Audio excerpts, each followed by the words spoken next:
En tant que chrétiens, nous devons être soumis au brisement, mais pourquoi? Pourquoi, si Dieu nous aime, devons-nous être brisés? Pourquoi la vie chrétienne est-elle faite de difficultés?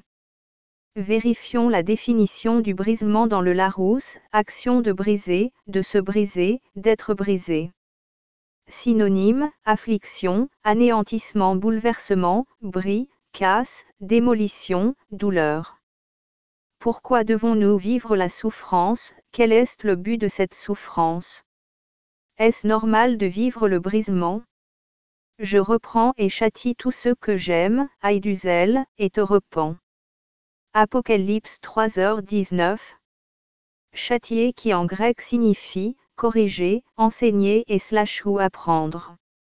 Reprendre qui en grec signifie dévoiler, convaincre, condamner. Nous constatons que le Seigneur châtie ceux qu'il aime, par amour notre Dieu nous reprend concernant notre façon de vivre, notre comportement, nos habitudes qui peuvent être contraires à sa parole. Par amour il nous convainc, il dévoile ce qui n'est pas de lui dans nos vies.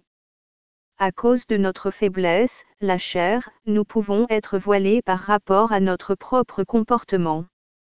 Nous pouvons poser des actes chaque jour qui ne rendent pas gloire à Dieu, mais un jour par sa miséricorde, il nous ouvre les yeux sur cette chose dans notre vie qui ne lui plaisait pas. Au début de ma conversion, j'écoutais énormément de musique de ce monde, hip-hop, reggae, dancehall, musique électronique, et je ne comprenais pas pourquoi ma vie était soumise encore à la drogue, aux soirées dans les boîtes de nuit. Je voulais sincèrement plaire à Dieu, mais je n'y parvenais pas.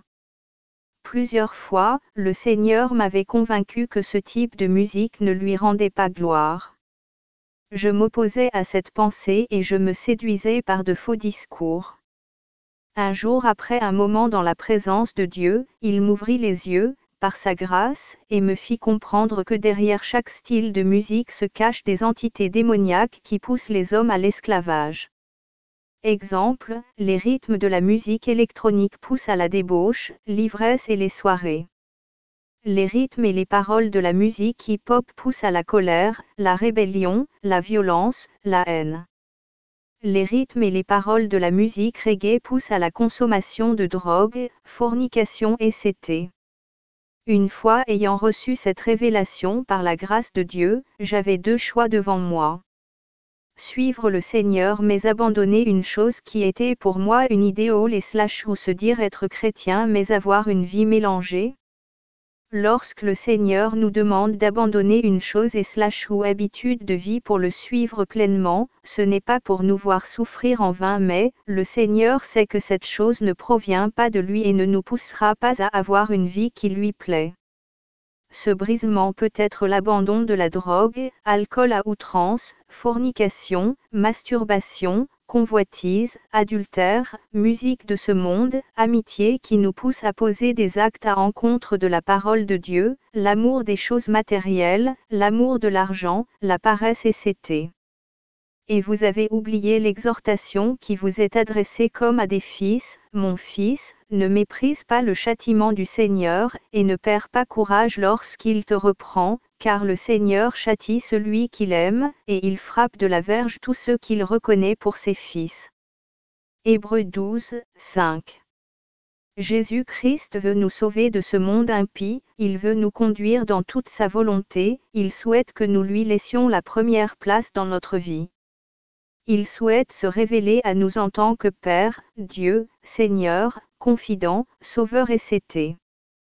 Par amour, il nous montre ce qu'il ne lui rend pas gloire dans notre vie et nous demande de l'abandonner, il nous forcera jamais mais nous laissera toujours le choix de choisir de le suivre ou pas. Je suis le vrai CEP, et mon Père est le vigneron. Tout sarment qui est en moi et qui ne porte pas de fruit, il le retranche, et tout sarment qui porte du fruit, il l'émonde, afin qu'il porte encore plus de fruits. Jean 15, 1. Émonder en grec signifie nettoyer, enlever les impuretés. Chaque jour par sa grâce, il nous nettoie, il nous purifie, nous sanctifie, nous met à part afin que nous soyons prêts pour le jour de son retour.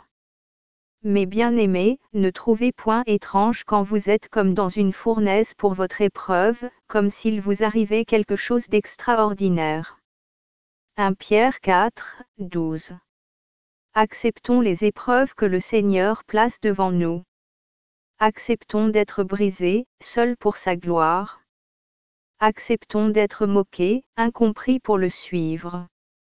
Acceptons de vivre par la foi et non par la vue.